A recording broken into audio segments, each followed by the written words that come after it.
함께 나눌 말씀은 사도행전 17장 30절에서 31절 두 절 말씀을 함께 읽도록 하겠습니다. 사도행전 17장 30절과 31절 두 절 말씀입니다.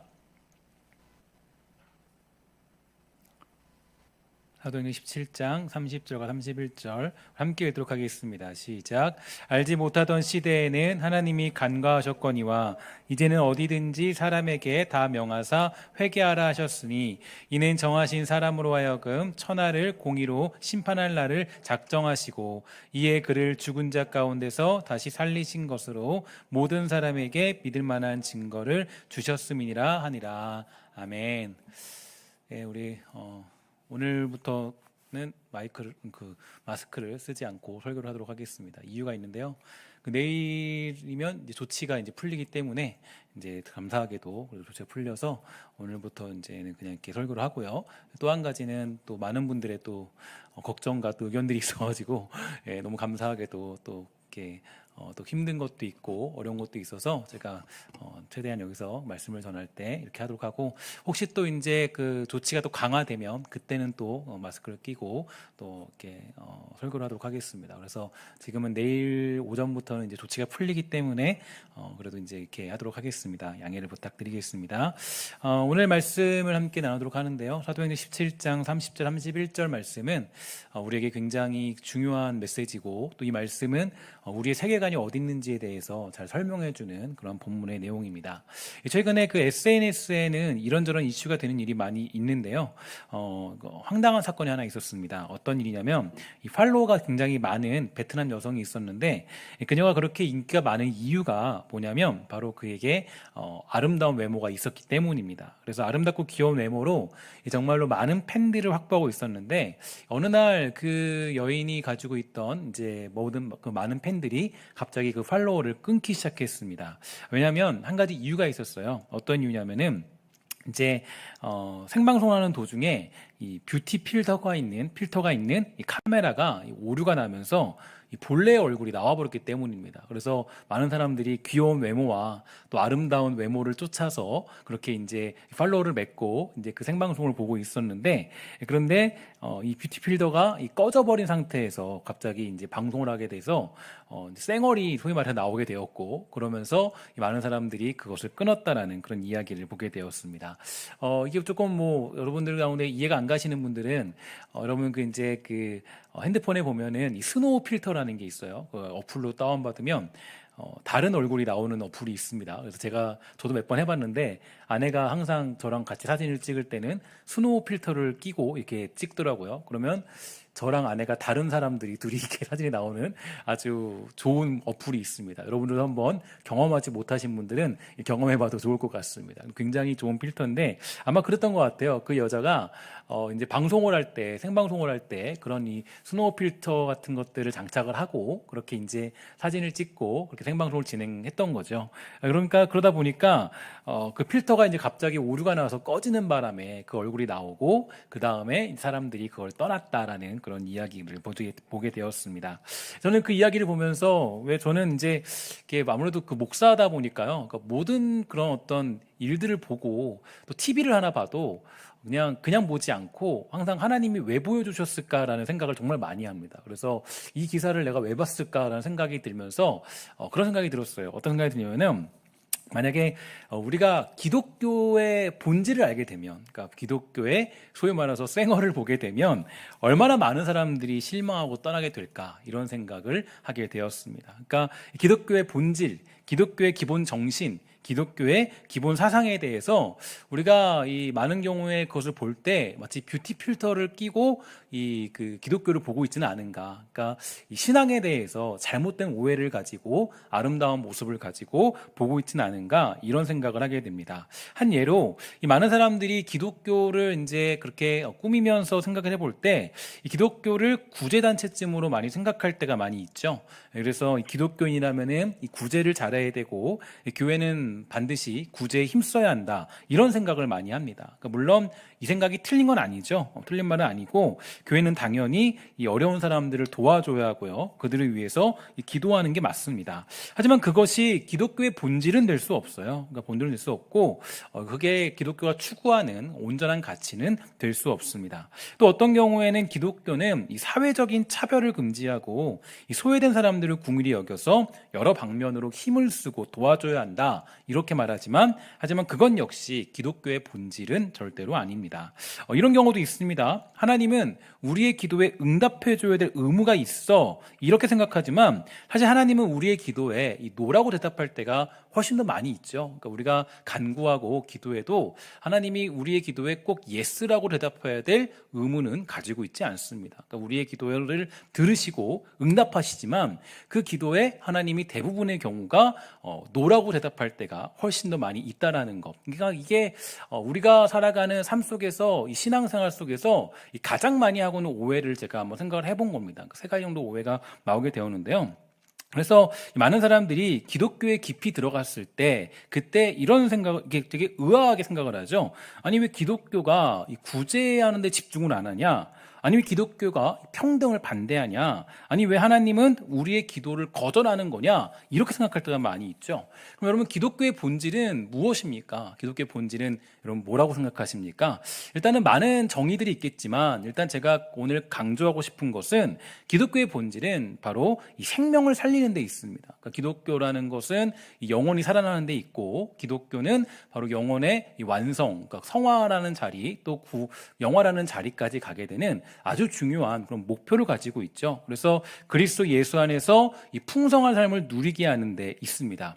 바로 이것이 기독교의 본질적인 의미이고요, 우리가 추구하는 이 궁극적인 삶의 목표가 될 수 있겠죠. 그러니까 죄인을 건져서 이 천국 백성이 되도록 하는 것, 이게 이 교회가 가지는 가장 큰 목표가 될 수 있습니다. 이 기독교를 말할 때 그 핵심이 무엇인지를 정확히 알고 우리의 신앙생활을 감당할 필요가 있게 되는데요. 특히 오늘날과 같은 위기의 시대에 어떤 사람들은 이 믿음이 굳건히 서기도 하고 더 주님을 사모하는 반면에, 어떤 사람들은 더 쉬려하고 신앙을 등한시할 때가 많이 있게 되죠. 이유가 있습니다. 그것은 이 기독교의 본질을 잘 모르고 또 오해하고 있기 때문이에요. 기독교의 본질과 예수 그리스도의 가치, 또 신앙의 진정한 기쁨을 아는 사람들은 이러한 일을 만날 때 더욱더 분발하고 믿음을 지킬 수가 있겠죠.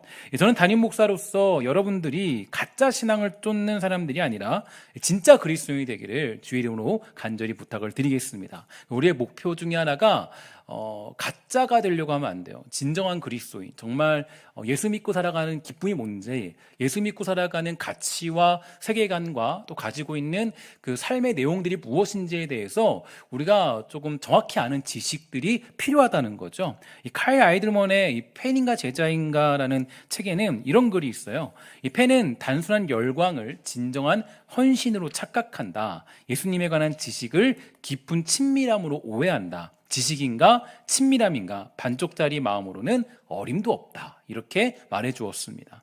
성경을 보면은 이 바리새인이라는 종교 지도자들이 등장을 하게 되죠.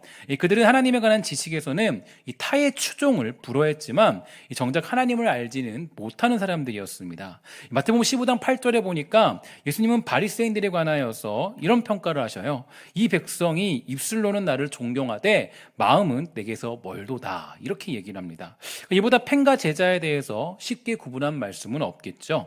우리는 예수님을 진정으로 아는 지식이 필요합니다. 그러니까 신앙생활할 때 예수님이 누구시고 또 우리에게 어떤 삶을 요구하시고 우리가 어떤 삶을 살아가야 되는지에 대해서 아주 우리에게 정확하게 말씀해 주시는데, 최근 이 기독교계에 별과 같은 분이 한 분이 소천하셨습니다. 그러니까 바로 이 제임스 패커라는 신학자인데, 신학생이라면은 반드시 필독서로 읽는 책이 하나 있어요. 하나님을 아는 지식이라는 아주 유명한 책입니다. 이 책을 저도 신학교 때 접하게 되었는데, 그때 그 책을 읽으면서 제가 이 완전히 쓰여지는 책과 요약본과 함께 읽게 되었거든요. 그때 읽으면서 많은 생각을 하게 됐어요. 그 책에 보면 이런 내용이 담겨 있습니다. 우리는 무엇을 위해 창조되었는가? 하나님을 알기 위해서다. 우리는 인생에서 어떤 목표를 세워야 하는가? 바로 하나님을 아는 것이다.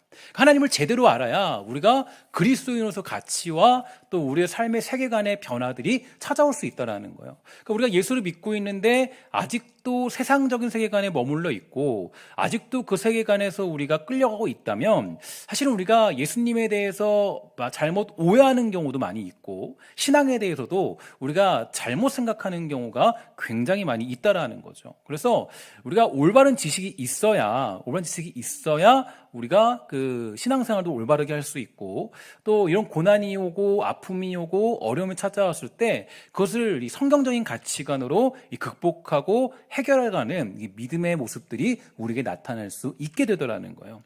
그런 면에서 오늘 본문을 보면요 이렇게 얘기하고 있죠. 30절과 31절 우리 한번 함께 읽도록 하겠습니다. 시작. 알지 못하던 시대에는 하나님이 간과하셨거니와 이제는 어디든지 사람에게 다 명하사 회개하라 하셨으니 이는 정하신 사람으로 하여금 천하를 공의로 심판할 날을 작정하시고 이에 그를 죽은 자 가운데서 다시 살리신 것으로 모든 사람에게 믿을 만한 증거를 주셨음이니라 하니라. 아멘.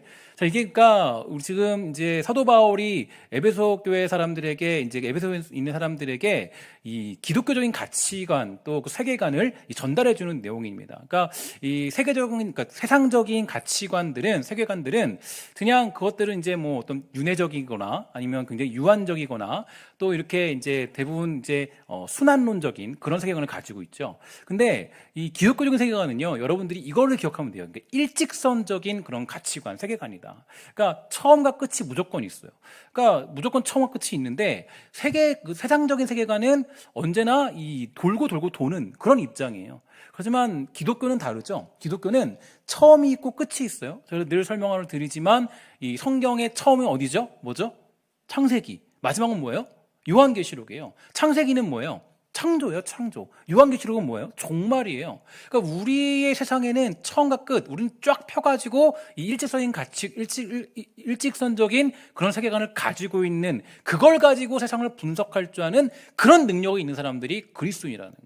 그러니까 우리는 늘 목표가 있습니다. 그러니까 그냥 헛된 목표나 그냥 세상적인 가치관이나 거기에 끌려가는 것이 아니라 우리가 살아가는 가치관과 세계관은 바로 이러한 세계관에 근거하여서 여러분에게 주어진 삶과 인생과 현실들을 분석하고 또 거기에서 우리가 살아내고자 하는 그런 믿음의 모습들이 필요하다라는 거예요. 그래서 오늘 본문을 통해서 뭐 많은 것들을 깨달을 수 있겠지만 저는 두 가지 정도를 깨달을 수 있다고 생각해요. 첫 번째로는 기독교는 세상이 말하는 가치나 세계관과는 전혀 다르다는 것이고, 두 번째로는 예수 그리스도의 죽으심과 부활만이 오직 유일한 진리라는 겁니다. 이 두 가지가 이제 오늘 본문에 등장하는 굉장히 중요한 그런 깨달음이에요. 그래서 이 지식은 우리에게 매우 중요한 도전을 줍니다. 바로 기독교는 세상이 상상할 수 없는, 생각할 수 없는 길을 걸어가는 것임을 깨우쳐 주기 때문입니다. 그러니까 우리는 어떤 길, 그러니까 뭘로 해도 어떤 일들을 겪어도 무슨 일을 만나도 어디로 간지를 알아요. 그렇죠? 우리는 알잖아요. 내가 지금 고난을 당해도 아픔이 있어도 아주 비참한 상황에 처해 있어도 우리는 어디로 가는지 알아요. 천국 가는지 알아요. 세상 사람들은 모른다라는 거예요. 이게 굉장히 큰 차이예요. 그러니까 우리가 이 가치관을 지금 이 사도 바울이 아주 정확하게 설명을 해주고 있는 겁니다. 그래서 아까 제가 서두에도 말씀드렸지만 이런 구분점들이 없으면 사람들은 기독교에다가 세상적인 가치관을 대입시키려 하죠. 그래서 뭐라 그래요? 기독교는 구제해야지 이렇게 얘기하고 차별 금지해야지, 우리의 소원을 들어줘야지, 이렇게 약자를 돕는 쪽에 있어야 한다, 이런 생각이 만연한 것 같습니다. 하지만 이러한 것을 제가 하지 말라고 얘기하는 게 아니라 당연히 우리는 그러한 일들을 하나님의 섭리와 어떤 세계관, 하나님의 그런 어떤 주관하심과 이런 것들을 봤을 때 당연히 우리가 그런 일을 감당해야 되는 건 맞습니다. 그 길을 가야 돼요. 하지만 그것이 우리의 본질이 아니라는 거예요. 우리의 인생에 채워지는 본질이 아니라는 거예요. 우리가 그것을 하도록 하기 위해서 예수님이 죽으시고 부활하신 것은 절대로 아니라는 겁니다. 야, 구제하기 위해서 너는 내가 죽었어, 내가 십자가 졌어, 아니라는 거죠. 성육신 오신 이유가, 이 땅에 오신 이유가, 야, 너가 이 땅을 살아갈 때 어떤 사회적인 운동을 해야 돼, 그래서 내가 이 땅에 왔어, 그러지 않으셨다고요. 그래서 이 땅에 오신 게 아니에요. 오직 저와 여러분들은 구원받은 백성으로 하나님의 영광을 위하여 그 나라를 위해 살아가는 것, 이게 우리가 살아가는 삶의 내용이고 방법이 됩니다. 예수님은 그 삶에 대해서 우리에게 조금은 좀 두려운 그런 메시지를 전달해 주셨는데요. 마태복음 16장 24절 25절입니다. 우리 함께 다 같이 읽도록 하겠습니다. 시작. 누구든지 나를 따라오려거든 자기를 부인하고 자기 십자가를 지고 나를 따를 것이니라. 누구든지 제 목숨을 구원하고자 하면 잃을 것이요 누구든지 나를 위하여 제 목숨을 잃으면 찾으리라. 아멘. 이게 바로 우리가 살아가는 삶의 내용들입니다. 그러니까 우리는 하나님을 기쁘시게 하는 것, 그리고 하나님 나라의 완성을 향해 달려가는 것, 그게 우리가 살아가는 유일한 삶의 목표이자 완성이에요. 성경이 우리에게 간디가 되어야 된다, 테레사 수녀가 되어야 한다 가르치지 않았어요. 무소유자가 되어야 한다라고 말한 적이 없습니다. 오히려 바울이 이렇게 얘기했죠. 나는 비천에 처할 줄도 알고 풍부에 처할 줄도 알아. 모든 일, 곧 배부름과 배고픔과 풍부와 궁핍에도 처할 줄 아는 일체의 비결을 배웠노라. 그러니까 가난해라 이렇게 얘기한 적 없어요. 너희들 무소유해야 돼 아니에요. 구제만 해야 돼 그렇게 얘기하지 않았어요. 우리에게 주어진 모든 삶 속에서, 그 모든 인생 속에서 예수님이 가신 길을 걷고자 하는 것, 이게 우리의 삶의 내용에 채워지는 제자로서 하나님의 영광을 보는 사람들의 삶의 내용이 되는 겁니다. 굳이 기독교의 본질은 예수 그리스도의 길을 쫓아 따라가는 거죠. 우리를 통하여서 예수 그리스도의 향기가 묻어나는 것입니다. 그 길에 대해서 바울은 로마서 12장 1절에서 우리에게 이렇게 표현합니다. 그러므로 형제들아 내가 하나님의 모든 자비하심으로 너희를 권하노니 너희 몸을 하나님이 기뻐하시는 거룩한 산 제물로 드리라. 이는 너희가 드릴 영적 예배니라.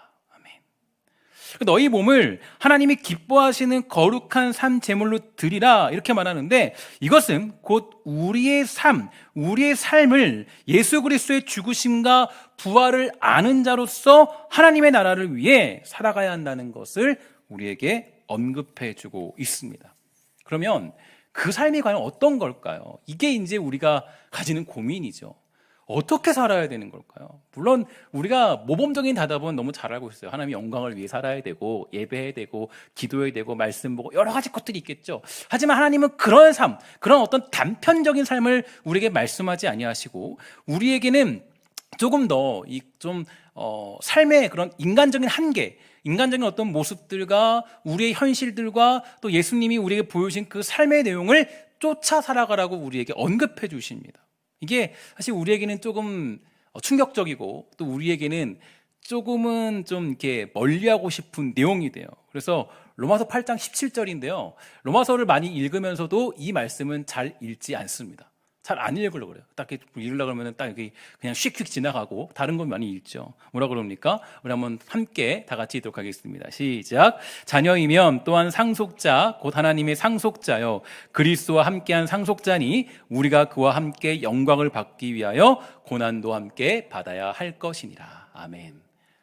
이게 사실 앞에까지는 우리가 너무 좋죠. 상속자로서 하나님의 상속자다. 우리는 그런 길을 걸어야 한다. 우리는 하나님의 자녀야, 왕의 자녀야. 사실 이런 거 많이 배우잖아요. 하나님 왕의 자녀야. 근데 그 왕의 자녀인데 거기에 뭐가 필요해요? 그 영광을 받기 위하여서 모두 받으라 그래요. 고난도 함께 받아야 할 것이니라. 사실 우리는 이 말씀을 잘 납득하려고 하지 않죠. 다른 건 철석같이 믿고 따르면서 그걸 하나님께 들이밀면서 기도의 응답과 축복을 달라고 하나님께 간구하지만 이 말씀은 봐도 못 본 척할 때가 더 많이 있습니다. 하나님 제발 이 말씀 저에게 하는 거 아니죠? 저에게 주신 말씀 아니죠? 저에게 고난이라니요. 저는 상속자인데 제가 그리고 받을 게 얼만데 제가 무슨 고난을 받습니까? 분명히 우리는 새로운 세상, 새로운 영광, 새로운 기쁨, 세상이 알 수 없는 평안을 허락받은 건 분명합니다. 그것은 우리가 투쟁하여 받은 것이 절대로 아니에요. 이미 우리 주님께서 이루어내신 일들이고 주신 것이에요. 하지만 우리는 이 땅에서 죄인된 몸으로서 육체적인 한계가 있는 삶을 살아가는 그런 살아갈 현실이 요구됩니다. 사실 이 부분이 저와 여러분들이나 우리 인간들이 가장 납득을 하지 못하는 부분인데요. 이 바울은 우리의 인생에 대해 설명을 해줄 때 이거를 한 번도 그냥 넘어간 적이 없어요. 언제나 우리에게 강조해 줍니다. 고린도후서 1장 6절부터 9절이에요. 제가 읽어보도록 할게요. 우리가 환난 당하는 것도 너희가 위로와 구원을 받게 하려는 것이요, 우리가 위로를 받는 것도 너희가 위로를 받게 하려는 것이니 이 위로가 너희 속에 역사하여 우리가 받는 것과 같은 고난을 너희도 견디게 하느니라. 너희를 위한 우리의 소망이 견고함은 너희가 고난에 참여하는 자가 된 것 같이 위로에도 그러할 줄을 알미라. 형제들아, 우리가 아시아에서 당한 환난을 너희가 모르길 원하지 아니하노니 힘에 겹도록 심한 고난을 당하여 살 소망까지 끊어지고 우리는 우리 자신이 사형 선고를 받은 줄 알았으니 이는 우리로 자기를 의지하지 말고 오직 죽은 자를 다시 살리시는 하나님만 의지하게 하심이라. 아멘. 이게 여러분, 이제 우리는 굉장히 이게 좀 당황스럽죠. 예수 믿으면 고난이라는 게 없을 줄 알았어요. 그럼 근데 사실 예수 믿고 나도 우리 맨날 고백하는 게 정말 죽을 것 같아, 막 이런 얘기 많이 하잖아요. 정말 죽지 못해 산다, 이런 얘기도 많이 하고. 사실 우리가 인생이 그렇잖아요. 예수 믿어도 그런 게 있어요. 그러니까 이제 바울을 보면요, 바울이 얘기하기를 이 고난의 문제를 이게 억울함으로 풀지 않았어요. 그러니까 억울하다, 막 내가 정말 내가 어떻게 했는데, 내가 지금 기도도 얼마나 많이 했는데, 하나님 잘 섬겼는데 지금 나에게 이 고난이 찾아와, 이 정말 망할 인생, 그러지 않았다는 거예요. 바울은 그렇게 하지 않았어요. 운이 없다, 이렇게 풀지 않았어요. 오히려 이 고난의 문제를 통하여서 뭘 깨달아요? 우리로 자기를 의지하지 말고 오직 죽은 자를 다시 살리시는 하나님만 의지하게 하심이라. 그러니까 사도 바울이 고난에 대한 문제, 인생에서 우리가 만나게 되는 이 삶의 어떤 벽과 현실과 인간의 한계와 우리의 연약함과 육체가 가지고 있는 그 죄악성과 그 모든 것들을 다 묶어서 어떻게 생각하냐면은 그걸 통해서 이 고난이라는 건 내가 피할 수 없는 삶의 그런 길이라는 걸 얘기해 주고 있는 겁니다. 다시 말해서 예수 믿으며 그 나라와 영광을 위해 살아가는 우리들 모두는 이 고난이라는 현실에서 이 참여하는 자로 살아야 한다는 것, 이게 바로 이 바울이 해석하는 인생의 내용점이죠. 우리가 이러한 길을 가야 하는 가장 큰 이유는요, 무엇보다도 바로 예수님이 걸어가신 길과 자기 일을 이루셨던 방법 때문입니다. 우리 요한복음 1장 14절 말씀, 너무 잘 아는 말씀이니까 함께 읽도록 하겠습니다. 시작. 말씀이 육신이 되어 우리 가운데 거하심에 우리가 그의 영광을 보니 아버지의 독생자의 영광이요 은혜와 진리가 충만하더라. 아멘.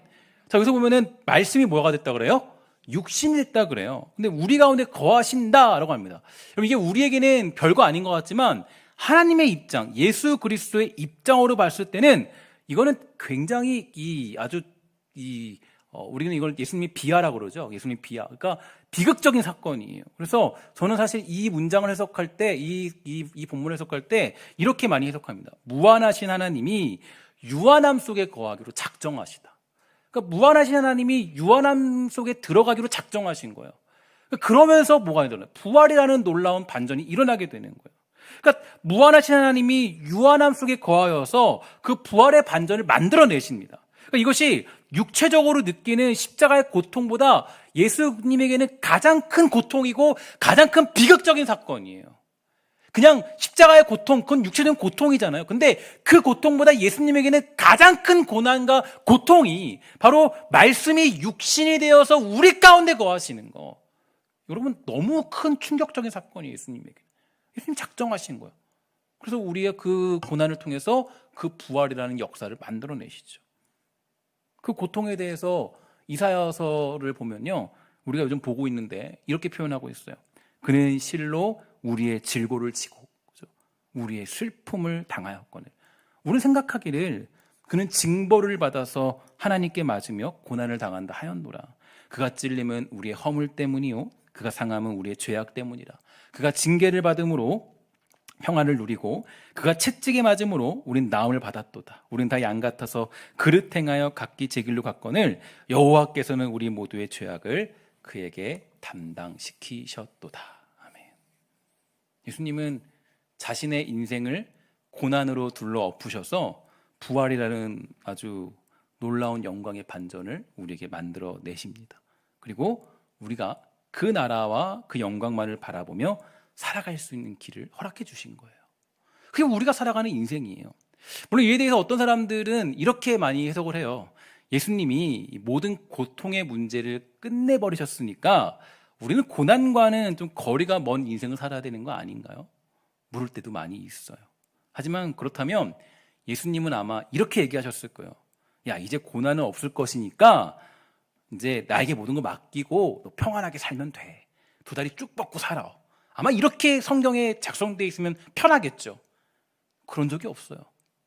한 번도 그런 얘기를 찾아본 적이 없어요. 오히려 예수님은 너무나 사랑하는 제자들에게 뭐라고 말씀하십니까? 우리 한번 다 같이 우리 이 말씀을 읽도록 할까요? 다 같이 읽습니다. 시작. 세상에서는 너희가 환난을 당하나 담대하라. 내가 세상을 이기었노라. 아멘. 이게 예수님이 제자들에게 하신 말씀이에요. 전제 조건이 뭐예요? 세상에서는 너희가 환난을 당하나. 이게 전제 조건이에요. 그리고 뭐예요? 너 그때 고난 당할 때, 환난 당할 때 너희 두려워할 필요 없어. 너의 구원이 꺾이거나 너의 삶에 패배가 왔거나 너가 뭐 실패했다거나 그런 게 아니라 그래도 너에게 찾아오는 건 결국엔 승리의 길이야. 이게 예수님이 그 제자들에게 하시는 말씀이자 위로이자 우리가 살아가는 삶의 내용이 되는 겁니다. 그래서 저는 우리가 보통 생각하기를 앞에 있는 문장이 없으면 좋겠죠. 세상에서는 너희가 뭐 칭송을 받으나, 그렇죠? 이러면 좋겠죠. 근데 뭐라 그래요? 예수님은 분명히 말씀하셨어요. 세상에서는 너희가 환난을 당하나. 이 환난이라는 건 모든 고난을 포함하고 있는 겁니다. 꼭 뭐 예수를 위해 내가 목숨 걸고 전도했어. 이런 고난만 얘기하는 게 아니에요. 여러분들이 가지고 있고 제가 가지고 있는 인간의 한계와 우리가 가지고 있는 죄에 대한 어떤 실수에 대한 문제들, 또 어떤 육체의 어떤 한계들, 또 우리가 살아가는 삶의 막막함과 답답함과 그 모든 것들을 포함한 모든 내용이 환난이라고 얘기해 주고 있는 거예요. 그러니까 여러분, 우리가 예수 믿고 나서 10년, 20년 지나도 그런 얘기 많이 해요. 아니, 저는 사실은 20년 지났는데 아직도 집안 문제가 해결되지 않았어요. 그죠? 그럼 그런 경우 많이 있잖아요. 뭐 어떤 사람들이 얘기해요. 뭐 내가 정말 남편이 바람을 많이 펴서 내가 그거를 정말 해결하기 위해서 기도했어요. 근데 여전히 그러고 있다는 거예요. 어떤 사람은 그래요. 내 남편이 뭐 도박을 하는데 도박을 내가 끊기 위해서 기도했어요. 여전히. 아직도 환난이 있어. 아직도 고난이 있어. 아직도 인생에서 풀리지 않은 숙제들이 있어요. 근데 그 인생을 우리가 살아내라는 거예요. 그 인간의 한계를 위해 살아내라는 거예요. 근데 거기에 뭐 어떤 반전이 있어요. 마치 고난의 그 끝에 부활의 반전이 있는 것처럼 우리가 어떤 반전이 있어요. 그래도 우리에게 승리하는 반전이 있다는 거예요. 이게 우리가 가는 길이고 삶의 모습들입니다. 하지만 그 끝에 뭐가 있습니까? 승리가 있어요. 지는 것 같으나 승리케 하시는 그런 반전이 우리를 기다리고 있습니다. 열심히 기도했는데 기도응답이 안 돼서 사람들이 냉소를 보냅니다.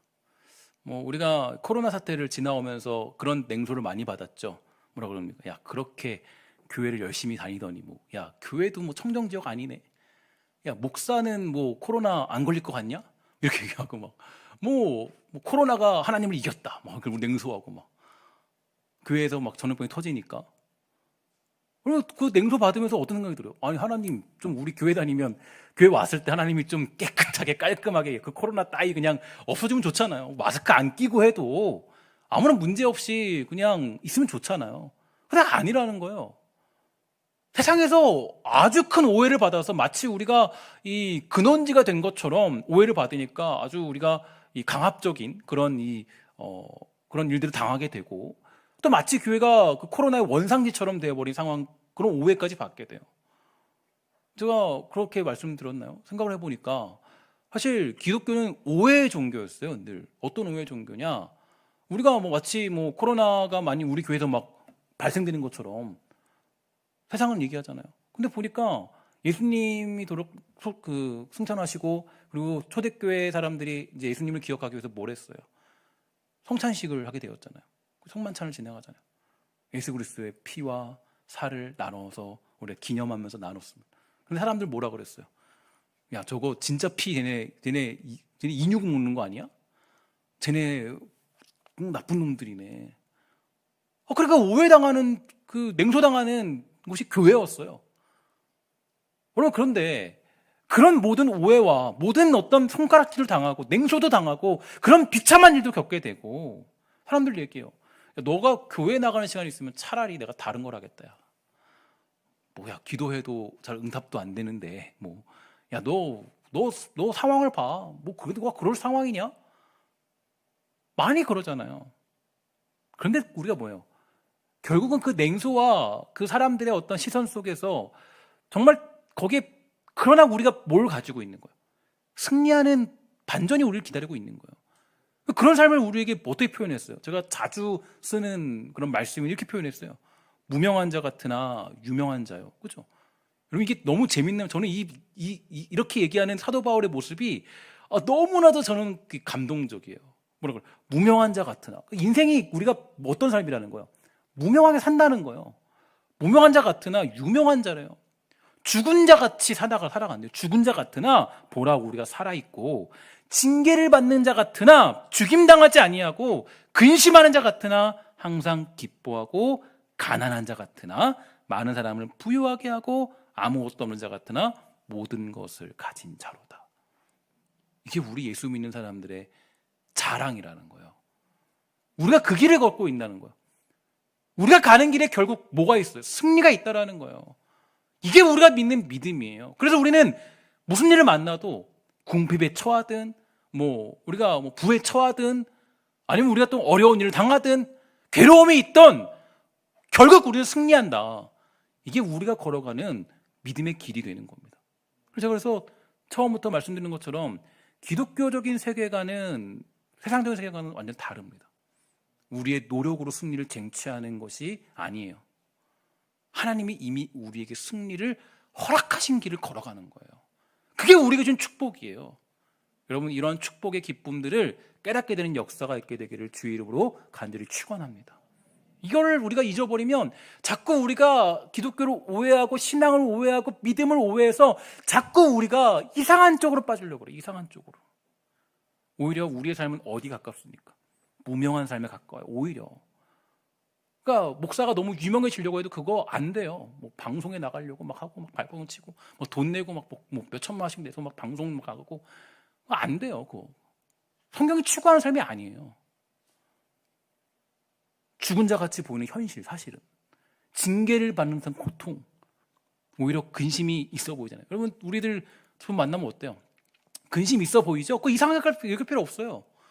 여러분, 우리 예수 믿다고 근심이 없는 게 아니에요. 근심이 있어요. 근심이 있는 삶을 살아요.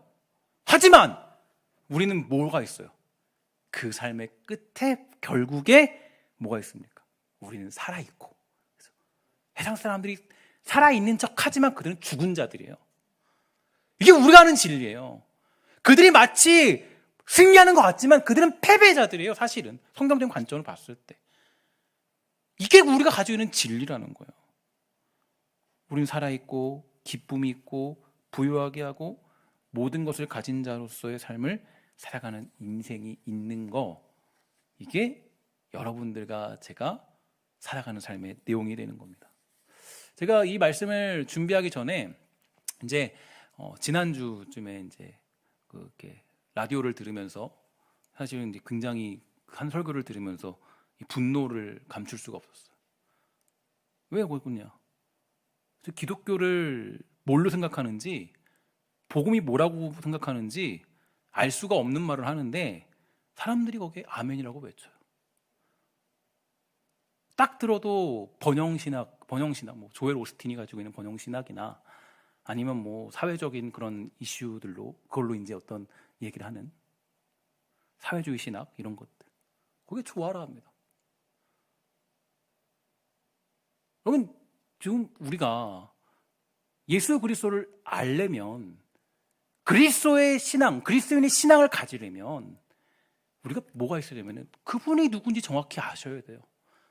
믿음이 뭔지, 우리 믿음의 선배들은 어떻게 이 인생을 살아왔는지, 이 길을 어떻게 걸어갔는지 우리는 생각을 해봐야 됩니다.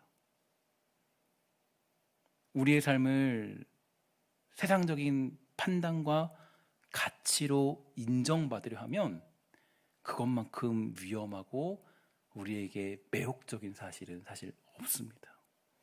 여러분, 그래서 여러분 신앙 속에 잘 새겨 놓으세요. 우리의 삶을 세상적인 판단과 가치로 인정받으려 하지 마십시오. 그걸로 인정받지 않아요. 하나님은 그걸로 여러분 인정하지 않으세요. 그러면 아마 여기 다 수능 보고 들어왔어야 될 거예요. 뭐 몇 점 커트라인 다다다닥 쳐가지고. 여러분 그런 거 없잖아요. 우리는 성경이 말하는 삶, 예수님이 가르쳐주신 그 나라와 영광을 따라서 그 믿음의 길을 걷는 주의 백성들인 줄 믿습니다. 세상의 가치관에 우리의 신앙을 껴맞추려고 하지 말고 우리는 나그네로서 위대한 삶을 살아가는 것, 청지기로서 살아가는 것. 그런 가사도 있잖아요. 나는 청지기인데 왜 주저앉으려 하고 있는가. 우리는 그렇게 살면 안 되는 거죠. 데살로니가 후서 1장 5절입니다. 우리 한번 다 같이 읽도록 하겠습니다. 시작. 이는 하나님의 공의로운 심판의 표요 너희로 하여금 하나님의 나라에 합당한 자로 여김을 받게 하려 함이니 그 나라를 위하여 너희가 또한 고난을 받으니라. 아멘. 또 디모데후서 4장 5절입니다.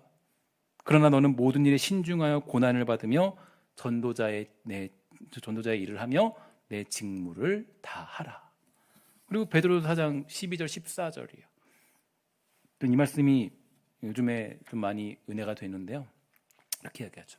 사랑하는 자들아 너희를 연단하려고 오는 불시험을 이상한 일을 당하는 것 같이 이상히 여기지 말고 오히려 너희가 그리스도의 고난에 참여하는 것으로 즐거워하라. 이는 그의 영광을 나타내실 때에 너희로 즐거워하고 기뻐하게 하려 함이라. 너희가 그리스도의 이름으로 치욕을 당하면 복 있는 자로다. 영광의 영 곧 하나님의 영이 너희 위에 계심이라. 아멘. 여러분 예수 믿고 사는데 여전히 내 안에 고난이 있어도 거기에 이상히 여기지 마세요. 아직 인간의 연약함을 가지고 있어도 이상히 여기지 마세요. 교회 왔는데 교회 왜 이렇게 불완전한 거예요? 교회 왜 이렇게 문제가 많아요? 교회에 왜 이렇게 이상한 모습이 있어요? 이상히 여기지 마세요. 그게 인간의 한계고 그 한계를 살아내는 것 또한 우리가 살아가는 삶의 내용이고 믿음의 삶의 연속성입니다. 믿음의 선배들을 보면 모두가 이 위대한 길을 걷기를 자청하였습니다. 모두가 그 길을 걸으셨어요. 우리도 이 시대에 우리의 삶에 당하는 고난을 여러분 이상히 여기지 마십시오. 특히 우리 외부적으로 또 여러 가지 환경적으로 여러분들에게 다가오는 고통들이 있고 고난들이 있다면 그것 때문에 시험에 들 필요 없습니다. 인생이 꼬여 있다고 풀리지 않는다고 자녀 문제가 내 마음대로 안 된다고 사업 문제가 내 뜻대로 안 된다고 거기에서 우리가 흔들릴 필요가 없어요. 결국 여러분과 제가 믿고 있고 나중에 경험하게 되고 또 우리에게 주어진 그것은 실패가 아니라 바로 하나님이 우리에게 허락해 주신 승리이기 때문입니다. 사랑하는 여러분, 정말 여러분들이 이 승리의 기쁨을 가지고 어떠한 때에도 흔들리지 않고 그 길을 당당히 걸어갈 수 있는 믿음의 사람이 다 되시기를 주의 이름으로 간절히 부탁을 드리겠습니다. 기도하도록 하겠습니다. 아버지 하나님 감사합니다. 우리에게 어려움이 있고 또 고통이 찾아오고 또 인간의 어떤 어찌할 수 없는 고난들이 있을 그때 정말 우리가 하나님을 찬양하고 하나님께 영광 돌릴 수 있도록 주님 허락하여 주시옵소서. 하나님, 우리의 삶이 부족하다 할지라도, 우리의 삶이 정말 하나님 여러 가지 의심이 든다 할지라도 하나님 우리가 승리의 길을 걸어간다는 것을 잊지 않도록 허락하여 주시고 이 고난의 길을 마다하지 아니하는 믿음의 백성이 다 될 수 있도록 주님 지켜 주시옵소서. 모든 말씀 예수님의 이름으로 간절히 기도합니다. 아멘.